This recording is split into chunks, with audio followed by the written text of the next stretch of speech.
Hey guys, it's Linda Hopson, your hashtag online BFF, and here I am with you on video number five, out of the 30 videos in 7-day challenge. And today I want to talk a little bit about business and tell you a little bit more about my background and about myself. And I want to compare a lot of people. My business is online. It is completely online.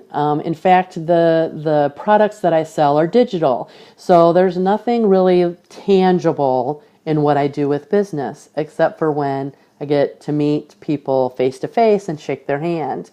But a lot of it is done, most of it, 99% of it is done online, via, Facebook, via videos, all of that. And the products that I sell, again, are digital. And but there are a lot of other online businesses where people order things like, say, Amazon. It's basically a giant store or warehouse, and you go and you pick out things, and they ship them to you a couple days later. And so I want to talk a little bit about the difference between an online business and an offline business. Now, for me, and I will tell you that I'm not saying that either one is the best option for you. You have to decide that. What I want to tell you is what I found in my life and what my experience was. And I have owned an offline business, and of course now I own an online business. And with my offline business, it was several years ago. It was actually before my son was even born, so at least 10 years ago. And my husband had a really good job working for a bank, making multiple high five figures a year, and in the banking industry. And the bank decided to buy another bank. It was a regional, I think maybe even national bank that he was working at that was, in a pretty big area of the United States. And they were going to buy a regional bank that was mostly in our area. And he actually was on the board that voted for buying this other bank system. And, the agreement was to take on as many employees as they could from the other bank, et cetera, et cetera. What wound up happening was they couldn't bring on, they couldn't keep everybody. And my husband was getting paid very highly, and he was given a pink slip. And, when you can have somebody do the same job for less money, sometimes that's the decision that a big business has to make. And so, anyway, we decided that actually it was him first that decided that he didn't really want to get back into the workforce, that he wanted to be his own boss. He wanted to own a business. And we had kind of gone through some things. As I said in another video, you test and tweak. When you're buying a business, you're sometimes playing with a lot of money. And so we looked at a lot of different things, and we tested a lot of different things to the cost of a lot of money, but things that didn't work out or that didn't work right with us, etc. And we finally found something that we thought was going to be the perfect answer, and it was an embroidery franchise. It was, making embroidered things, items, and also promotional products. Like if you've ever gotten a pen from a bank or your insurance agent that has their insurance company on it, or, a little letter opener that has a company name on it. We sold those. And we also did, of course, logoed apparel. And not only did we have a business to business where we went out and marketed to businesses for company shirts and, which a lot of people do for brand recognition. But we also did like the grandma things. You come in, you want to buy a baby blanket with the new baby's name embroidered on it, or you want to give grandma a shirt for Christmas that has all the grandkids' names embroidered on it, or you want to give your child something that says, I love soccer, and, whatever it was. And so we had a retail space, and we did retail and wholesale business. And we just thought that it just encompassed everything that we wanted to do. It was a retail business. We love our community, and we love growing. In fact, my husband's on a local chamber of commerce and has been president of it before. So we're really involved in the community. And so we thought, okay, we're going to be a small business, really, involved in growing the business part of our community. And we'd be able to work together.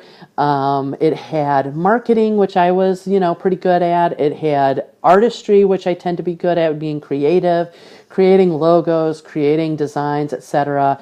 And I'd also grown up in the retail industry, which, basically it was at the simplest level selling clothes. And so, which I have done many, many times before. So we thought it was perfect. Well, it also was very expensive. The equipment alone was $100,000. The franchise fee was $30,000. The retail space that we were in, now keep in mind, we wanted to be a retail store. Retail property is different than like office space or wholesale space. It's much more expensive. And so we were paying a lot. I think we were paying somewhere around $5,000 a month for retail space, and it was a pretty small space. It was in a strip mall with a grocery store, and it was a very popular grocery store, so we thought it was a great space. And, we started out, we were doing good. We loved, we loved working together. We actually found an employee that had been an embroiderer before, and she loved working in the small environment that we had because we didn't have a whole bunch of employees. She actually was, we had one full-time employee and two part-time employees. And so she kind of almost helped me like run the store for us and did a lot of the embroidery, and I did a lot of the design and did some embroidery, etc. And, we were kind of cooking along. We were walking, we were hitting the pavement. I almost said walking the street. That kind of sounded inappropriate. We were beating the pavement, going from business to business, telling them who we are, what we did, where we were located, that we would love to do some logoed apparel for them, taught them a little bit about, brand recognition, etc. And we were building our business and going along and inching along. And it was tough. We were working. I mean, we enjoyed what we did, but we were not, we lived in that store. We basically were working 12, sometimes I was working 18-hour days, sometimes longer. We'd get there around 7, get some work done before the doors open for customers to come in. And sometimes I was there a lot of times till midnight or after, trying to get jobs done by the deadline. And so long hours on concrete floors, which are not good for your knees. And but we sacrificed that for our dream. And I will tell you, owning a business is a great dream to have, but a lot of people don't understand what it takes. It's not McDonald's. First of all, to own a McDonald's, you have to be worth a lot of money to begin with to own a McDonald's, because they look at your net worth before they even consider you as a franchisee. And, with McDonald's, yeah, you may turn on the lights and all of a sudden because people know McDonald's, they tend to eat McDonald's. There's national advertising all the time. But with something like what I was doing and my family was doing, it's a lot of time and to put and a lot of effort to put in for not that instant success. And I will say, even at McDonald's, you have to have a lot of busy days you're going to make up, because that's a big price tag. So you still have to have a lot of successful days to succeed in something like that's kind of guaranteed. I guess I've seen some McDonald's that actually close, so it's not a complete guarantee.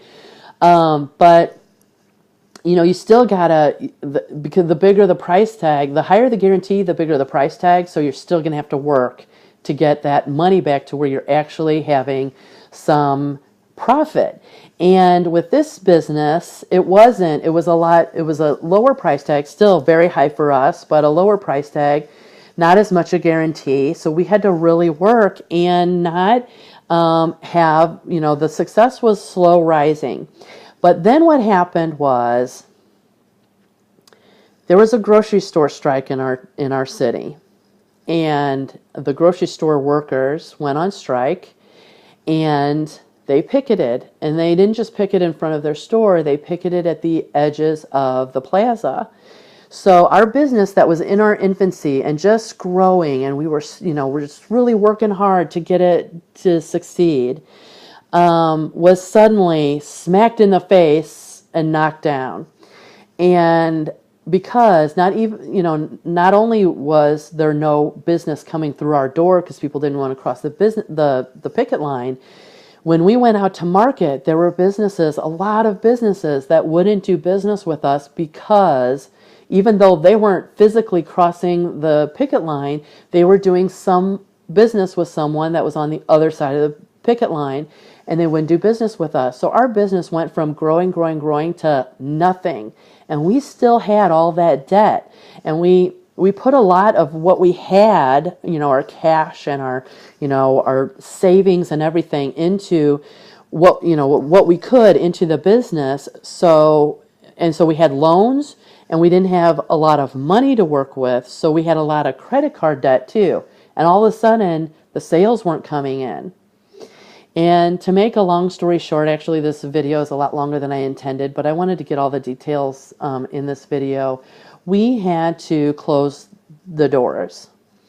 And it was sad for me because I had like an identity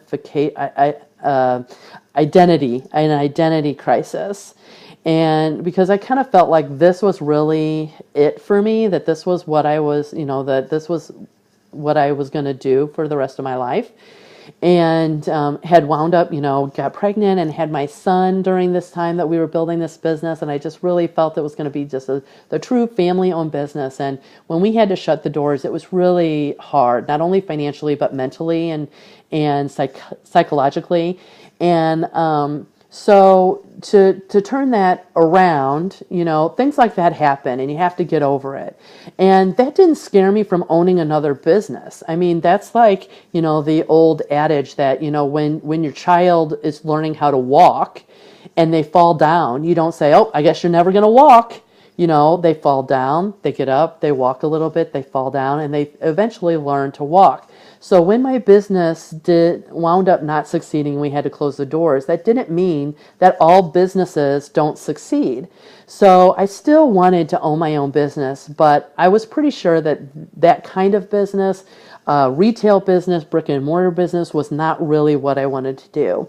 And so I went and I did some things which I'll talk about later, and I did some things in between, and I'll talk about on later videos, but eventually got to this point where I'm in an online business.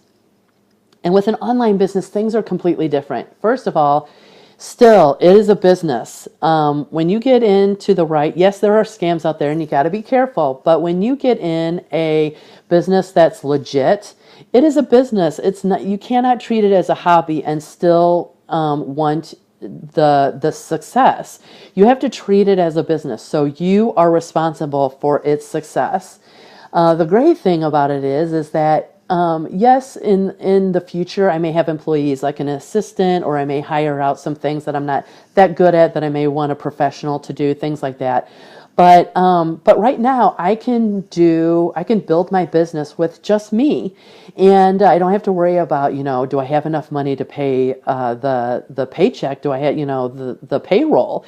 Which a lot of times when things were going wrong in our brick and mortar business, we suffered a lot to make sure that our employees got their paycheck.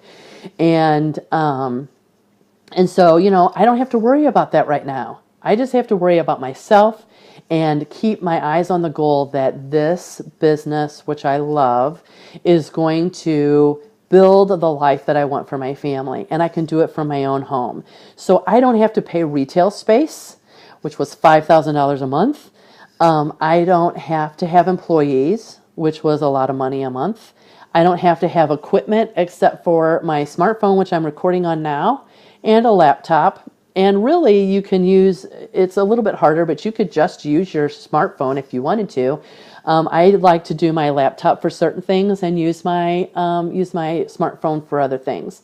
And so really, not a lot of equipment. Most people have a smartphone and a laptop and or a computer. And then learning, which, you know, with anything, it cost the $30,000 that we spent for the franchise fee. A lot of it went towards going to the school that taught us how to build that particular business, how to embroider, because they did, you know, obviously wanted you to know how to embroider until you could get employees in, how to run your business, how to market your business, etc. So, you know, you do have some education and tools that you need to invest in. But other than that, it's really what works for you. Some tools that some people in the same business, the same company I'm in, don't necessarily reside with what I want to do. So I may use different tools than they do, etc. So really, it's less expensive. I don't have to worry about opening the doors at a certain time and closing the doors at a certain time. Now, I will tell you that it does take time when you're building, especially. It takes time. Again, it's a business. You have to treat it as a business. But I can work it around my life. If I need to be at school with my kid because he's going to a field trip or he's having a recital or something at school, I can work beforehand, work afterhand, but I can leave and go and be with him when I need to be. If I need to help my dad, who's 88 years old, and I need to help him, you know, go to the doctor with him so I know what's going on, or go out to lunch with him and spend time, I don't have to worry about getting back to an office or getting back to, you know, the business because, you know, customers might be in or whatever. I work my business around what works for me in my schedule. And so really, this is the best thing for me. And a lot of times when you're looking for a business, think about those things. Do a pros and a cons list when you're looking at businesses. But I will tell you, as far as expenses and time and success, offline is much more effort and cost compared to success, compared to online, which is a lot less expensive and a lot of success if you do the things that you're taught and you use the tools and the education that you invested in. So this went way over. It's almost 20 minutes. I apologize, but I did want to get all the story in. And I will see you on the next video, and I'm sure it'll be a lot shorter. Thanks. Have a great day.